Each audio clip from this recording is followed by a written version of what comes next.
How the hell do you put externals on this bad boy here? What's the best tips and tricks? How do you maximize speed? How do you make sure that it's perfect? Considering the fact that this is a kitchen, look, we have skylights right in the kitchen. We have boxes. You just can't afford to mess this up. This is the living room. This is where the whole family gathers around to eat meals and stuff like that. Watch TV. Imagine somebody watching Netflix and rather than focusing on the movie itself, they're trying to figure out why exactly the wall looks crooked. How come these boxes don't look like boxes? They look more like triangles. You can't do that. I'm gonna really walk you through it. Let's begin. All right, I'm here. Let me clarify one thing here. The one most important thing here is the straightness of this entire thing. If you can have it straight and level, then you have succeeded. But if you can't have everything, then you have to choose one. And the one that I recommend you choose is the straight. If you can have it straight and not so much level, then you're good. If you can have it straight and square maybe, then you're good. You understand? But the most important thing here is that everything lines up. Like I want to make sure that this external lines up with this external, lines up with this external. I want to make sure that this external lines up with this and that, and so that way and that way as well. That's very important because you can put this external on, making sure that it's nice and level, and you come down here and put this external on, making sure that it's nice and level. Do the same thing on this side, making sure that it's nice and level. But then by the time you step back, although they're level, they just won't line up. And obviously that's a problem. You cannot have that. So here's what we're gonna start with. We're gonna start with the perimeter and then we'll work our way into doing the middle ones. I got some metal external beads. The goal here is to measure and allow 2 millimeters for the first one. Once you've got this one lined up and you're ready to do this side over here, when you measure this one, you want to add on 1 millimeter. Same as this one. But then when you get to the last one, you want to go tight measurements. You understand? You kind of want the external bead to butt on top of each other. You want them to touch. That's why you allow 2, so that way this one can touch 1 mil, this one can touch 1, and on the last one on the bottom here, you don't allow anything, because you have 1 mil from this side, 1 mil from that side, and that's gonna butt onto it. That's the same idea for all of them. Now, if you're doing this, and you've got an external on the side like this, you can use this. But when you're putting on this external here, you need to make sure that this is perfectly level, because you can kind of work with this to get these little guys, and they're gonna be lined up. But then if you don't have that, then I'll show you what to do. The way I cut it, I don't need to measure it. I do this every day, and I know how to eye it and line it up. I got tin snips with me. That's what I'm using to cut. I should have a sanding block with me. I'm gonna cut a 45 on the parts. That's gonna go into the internal. Now, I've got the camera on a tripod so I can speed these steps up. So I must speed it up every now and then, because whatever I'm doing, you understand. I'm gonna get all 3 of them like this, and I wanna kind of press it a little bit, just a little bit, to create a little bit of a bigger gap in case not everything is perfect. Now this is the same idea as putting on a normal external. It's just that you have a lot of normal externals. I'm gonna set it on, making sure I got a gap. Same gap, top and bottom. Now I can see it, but you probably can't. So when I'm putting this on, I'm making sure that the external bead is going past this wall here, 1 millimeter. I'm checking both sides, and I'm happy. We look that in. Now, I buttoned this ceiling myself, and I know for a fact that that ceiling is level. If you have a leveled ceiling, what you can do in this particular case, you can get your tape measure out, and you can use the ceiling. Right there, we got 806. I'll come this side to make sure I got 806. That's what you can do, and you'll do the same thing everywhere. But because I'm assuming that you don't have a very leveled ceiling, I have to do it the other way. And I'm gonna get a string line like this, and I'm gonna tie the string line. And tying a string line is very easy. So I'm using that string line to guide me to trying to even everything up, square everything up, straighten everything up. I'm trying to create the same thing I've got on one end to the other end. I'm trying to make it the exact same. Now once you set your string line, all you gotta do from there is work with the string line, making sure that you got the same setup you got on this side, on that side. Now there's no faster way of doing this. Unless you want some dodgy work, then you can just slap the externals on, do whatever makes you happy, but I can't do that. My customers, they hire me because they know how I get down. Now you should have a similar sort of thing on all your exits. I'm gonna use my level in order to double check to see if we're sitting close with one another. I'm happy with that. And because of that string line, that means now we're good. Now we gotta do the same thing down here as well with the string line. I know it looks very complicated, but the points I made before, if you make this square and level and all of that, because you're only doing this one here, you're gonna go do the next one, but you must sit it at a different height. You know what I'm saying? And you can still make that one level as well, but then the other one might be low or up versus where you started. And you can see how that can become a problem. Now, because I got this external here, if I really want to, I can put it there. I've got 281, put it here as well, make it 281. That means we're even. Now I can use the same thing. I can do it on this one and that one because I've got this external here. But I know you might not have that external. It's not okay, but it's okay. Now I don't have a small level, but the idea here is you would get the level on there. You just want to make sure you level as level as possible. When you're happy, then you do that. If you can use a string line, then you use a string line. But here's what we want. If you look closely there, notice how the gap from the edge of the metal to where the string line is same or similar to this one. And then when we go to the one that we started with, that gap there, I want it to be the same. Gap here, like the distance. And then over here, I want it to be the same all the way through. Cut the 45 on it.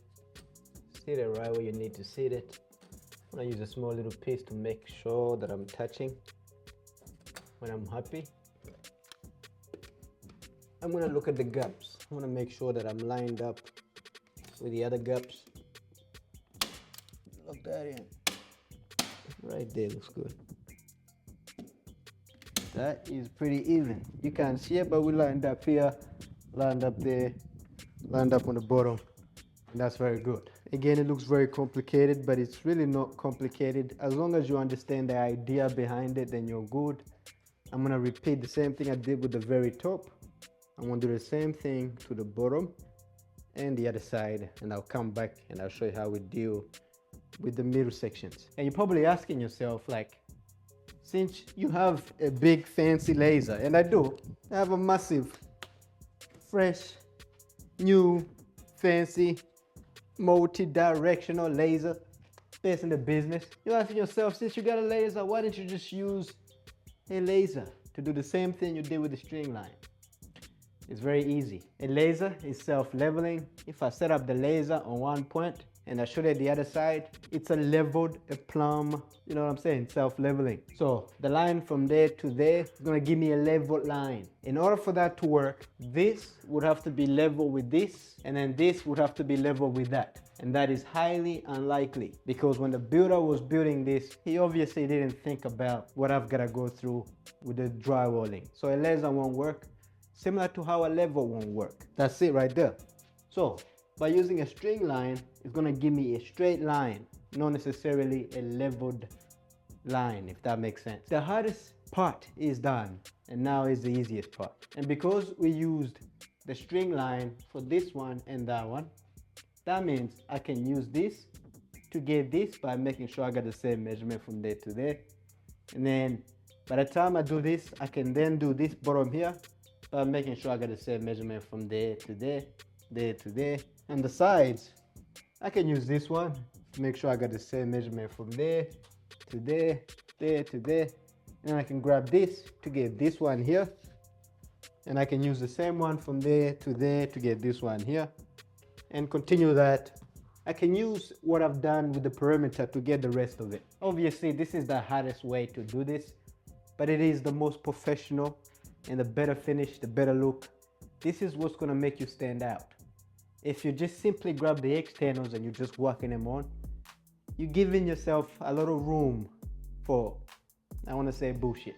So by doing it right the first time, means you're saving yourself a lot of nonsense. By the way, I didn't do too much of the middles on this side here, but this side is finished, but this side is just tacked on. From there, we're gonna just measure it. Add on 1 millimeter. Right there, I've got 882. 882 right there. On the parts that's going into the internal. I should have a sanding block on me. I'll go get one soon. I'm gonna press the middle just a little bit, not too much. This allows me to adjust the external according to what needs to be adjusted, but I still have a gap. I'm gonna sit it there, just like that. I'm gonna shoot one side in, getting a gap. I don't want too much of a gap. Now, over here, we're gonna measure this, 474. 74. Very good. I'm gonna check the middle real quick. 74 there. We're good where we at. Just like that. Right there. Here's this one here. I've got 7980. 7980. Just like that. Now with the middles, I'm gonna do the same thing all around, and then I'll get a T-square. I'll get a level. I'm gonna sit it on all of them, making sure that it's touching everywhere, and then I'll start shooting in the middles. I'll make sure everything is lined up this way. I'll come back this way. I wanna touch this along this one and this one at the same time, and then I'll shoot everything in. See that one there? I'm gonna use this one to get this one, but I can also use that one to get this one if I want. So we do that. Get 610, 609, 610, 609, that's perfect. Now it should be the same this side too. 135, 135 as well. That means we're gorgeous. Right here. It wants to go up a little bit, which is right there. You understand? Now if I was to get my tape on it, 135, 135, 135, 135, 135. You understand? And I'll continue doing that on the side, and you get the idea, my G. Always gonna come back when I'm done. This is what it looks like today. I know I haven't showed you the steps of what happened, but this is pretty much what happened. First coat, second coat, I used quickset base compound 90-minute. And so because of that, I couldn't film and talk, and it's just not enough time to explain things right. The same way I did the first coat and second coat is the same way I'm gonna top this for you guys. So I'm gonna show you how I topped these boxes. I'm gonna top this one as well, and I'm gonna top these externals right here. As you can see, I've done the square set at the very top, which means I've sort of topped this external up to a particular point right here. And the reason why I did that was so that I can top that square set, because it's much better you do it like that than the other way around. I'm not gonna work all the way up because of the square set, but I'm gonna top all of this. And also here's the thing, because you're working on this, you have to keep in mind, I'm not just working on this. I've got this whole job I'm doing a lot of stuff. It's not just the one thing. And because of that, I need to maximize the time, and that way I can do things a lot faster. And so here's what I did. I prioritized getting inside top. That way I can top the face of it and the little internals at the same time. For me, it made sense to top the face or the inside and then coming back to the external and finishing it off. But then obviously I second coated the whole thing on the same day. It's just the topping. I needed to prioritize the topping. So now that you know what happened, let's get into the topping. Here's the thing. Because you're working with a lot of boxes and there's a lot of different angles and stuff, and because you have to top the little internals as well, and because it's very annoying and tricky to get into it, you gotta top coat, you know, you gotta get all up in there. There's videos where I'm on my knees and stuff, you know, I don't like bragging about that, but I'm on my knees trying to top all of that. And because of that, you can easily touch the work that you've already done. So if I top this, and then I came and started working in the square set, I could accidentally touch it, dent it, hit it, scratch it, and it doesn't make any sense. So for that, we're gonna top that first, and then we'll top the face of it. Got top coating compound, easy to sand, all of that. I made sure that I scraped all the dags on it, and now we're ready to top coat it. And top coating is easy. I might have to get on my knees. It's just what I have to do, okay guys? It's not because I want to. I'm gonna put the mat on there like I do with everything else I do. Now, depending on how good you are with this, I actually recommend you top one side and then top the other side later. if you don't want to use the tool that I use to top this, but I just refuse to do one side at a time. I think it's too easy for me, and I've got a tutorial on how I top internals if you're curious, but this one's a little bit different, which is why I recommend you do one side at a time. Like technically you can top this. When you're topping the external, you can push the gear right into the internal, make it nice and beautiful. Let it dry and then come back and top just the one side. I'm gonna do this very fast because it's almost home time and I need to go home. From there, we just clean it up. Now you should start with the top. If you do a good job on the bottom, and then you go to do the top and you drop some stuff on your finished work, it gets kind of annoying. Again, this is why I recommend you do the one side. Do the same thing this side. Anyways, we touch up the bottom as well.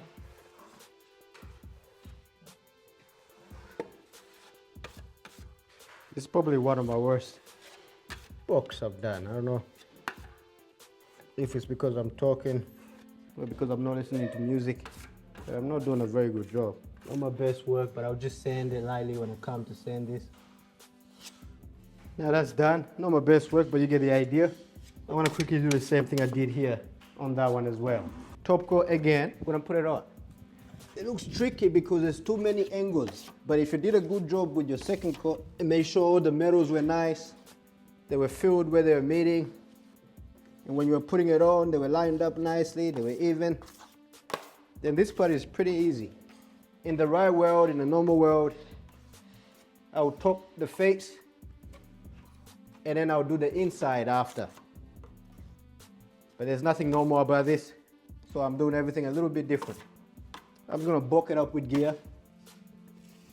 Not too much, just enough to cover. Make sure you're covering everywhere before you swipe. I got another trowel big enough to get these. I'm gonna go this way.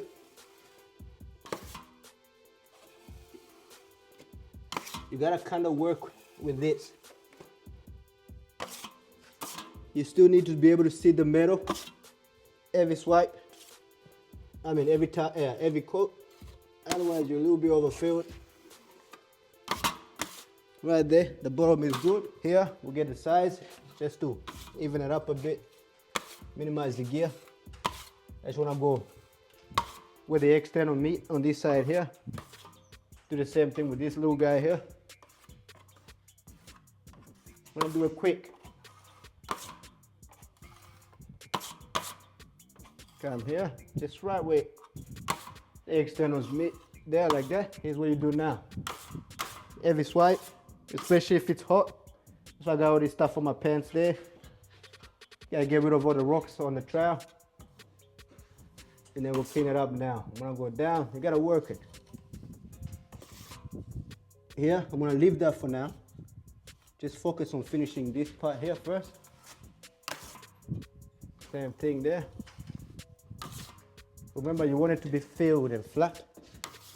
You don't want to take too much off or leave too much on. Right there, when we're happy with that, we're gonna go up, but gentle. We don't want to push too much on that side there.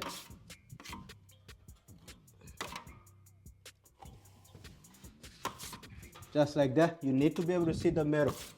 And then from here, I'm gonna come back this way and finish it up. The way that looks is gonna be hard to sand. We wanna create a nice line like that. See what I'm saying? Just like that. Now this all depends on how good your second coat was. First coat, second coat is very important. Until we're good to a particular point where we don't have too much gear. And then from down here, we're gonna come up. We're gonna turn without pushing on this side of the trowel. You wanna go up and turn, but don't put pressure on that side too much. Again, a little bit of a problem here, a little bit of a rock here. Try that again. First, I'm gonna just clean that up first, and then we'll go. Just like that. And then we'll come back this side, and we'll just flick it. Okay, sometimes you're gonna get a little bit of problem. So this time I'm gonna come up, I'm gonna go this way. Very good. See the part where the external didn't line up very nicely?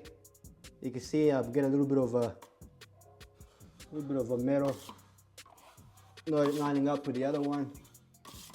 So here we're gonna try our best to leave a little bit of gear there. Again, you can always come back when this is dry and just touch that up.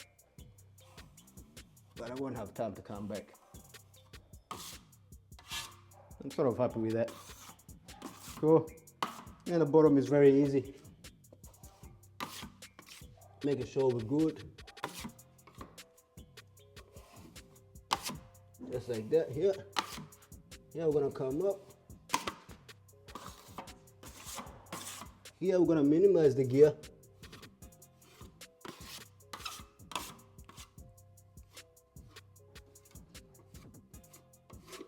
Like that. And then we're gonna come back from all the way this side and trying to go straight through without pushing too much on our finished work.